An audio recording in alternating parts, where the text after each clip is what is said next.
بسم اللہ الرحمن الرحیم۔ الحمدللہ حج کا سلسلہ شروع ہو چکا ہے اور حاجی اپنے سفر پر روانہ ہو رہے ہیں۔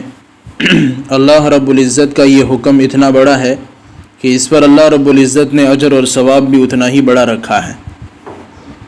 تو حج کے تعلق سے بہت اچھی باتیں آپ تک شیئر کی جائے گی، پہنچائی جائے گی۔ آپ میں سے جو حج کرنے والے ہیں اس کو سنیں بھی، اور نہیں ہیں تو اس کو آگے تک دوسروں تک بھی پہنچائیں تاکہ حج کرنے کا شوق ان باتوں کو سن کر زیادہ حاصل ہو۔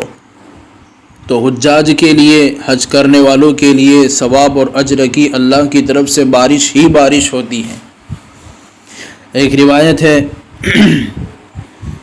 کہ سیدنا حضرت عبداللہ ابن عمر رضی اللہ عنہما فرماتے ہیں کہ میں جناب رسول اکرم صلی اللہ علیہ وسلم کے ساتھ مینا کی مسجد میں حاضر تھا کہ آپ کی خدمت میں ایک انصاری صحابی اور ایک ثقفی صحابی حاضر خدمت ہوئے، اور سلام کے بعد انہوں نے عرض کیا کہ اے اللہ کے رسول، ہم کچھ پوچھنے کی غرض سے آپ کے پاس آئے ہیں۔ آپ صلی اللہ علیہ وسلم نے ارشاد فرمایا کہ اگر تم چاہو تو میں تمہیں ان سوالات کی خبر دے دوں جنہیں تم معلوم کرنے آئے ہو، اور چاہو تو خاموش رہو اور تم خود سوال کرو۔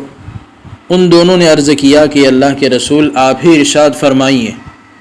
چنانچہ آپ نے ارشاد فرمائے کہ تم یہ باتیں پوچھنے آئے تھے، پہلا یہ کہ گھر سے چل کر بیت اللہ کی طرف جانے کا کیا ثواب ہے، دوسرا طواف کے بعد 2 رکعت پڑھنے کا کیا اجر ہے، تیسرا صفا مروہ کی سعی کا کیا بدلہ ہے، چوتھا عرفہ کے میدان میں ٹھہرنے کا کیا بدلہ ہے، پانچواں شیطان کو کنکری مارنے پر کیا اجر ملتا ہے، چھٹا قربانی کرنے سے انسان کس ثواب کا مستحق ہوتا ہے۔ یہ سن کر ان دونوں صحابیوں نے عرض فرمایا کہ اس ذات کی قسم جس نے آپ کو نبی برحق بنا کر بھیجا ہے، ہم یہی سوالات کرنے حاضر ہوئے تھے۔ پھر آپ نے ارشاد فرمایا کہ جب تم اپنے گھر سے مسجد حرام کے ارادے سے چلتے ہو تو تمہاری سواری کے قدم قدم پر ایک ایک نیکی لکھی جاتی ہیں اور تمہاری ایک ایک غلطی معاف کی جاتی ہیں۔ دوسرا، اور طواف کے بعد کی 2 رکعتوں کا اجر بنی اسماعیل کے غلام کو آزاد کرنے کے برابر ہے۔ تیسرا، صفا مروہ کی سعی دوڑنا، اس کا ثواب 70 غلاموں کو آزاد کرنے کے برابر ہے۔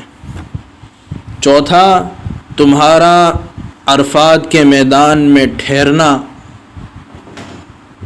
وقوف کرنا، تو اس دن اللہ رب العزت آسمان دنیا پر، یعنی پہلے آسمان پر نزول اجلال فرما کر فرشتوں کے سامنے تم پر فخر کرتے ہوئے ارشاد فرماتے ہیں کہ میرے پراگندہ بالوں والے بندے دنیا کے کونے کونے سے میری جنت کی امید لگا کر میرے پاس آئے ہیں، لہٰذا ان کے گناہ اگرچہ ریت کے ذرات، بارش کے قطرات اور سمندر کے جھاگ کے برابر بھی ہوں، پھر بھی انہیں بخش دوں گا۔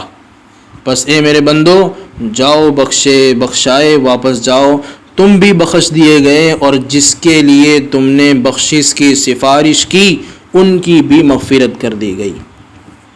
پانچواں، تمہارا شیطان کو کنکری مارنا، تو ہر کنکری کے بدلے میں کسی بڑے ہلاکت خیز گناہ کی مغفرت ہوتی ہے۔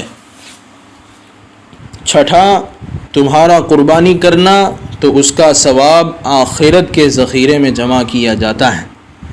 احرام کھولتے وقت تمہارا سر منڈانا، تو ہر بال کے بدلے میں 1 نیکی لکھی جاتی ہے اور 1 برائی مٹائی جاتی ہے، اور جب تم اس کے بعد طواف زیارت کرتے ہو تو تم گناہوں سے بالکل پاک صاف ہوتے ہو، اور ایک فرشتہ تمہارے دونوں شانوں کے درمیان، دونوں کندھوں کے درمیان ہاتھ رکھ کر کہتا ہے کہ اب آئندہ کے لیے نئے اعمال کرو۔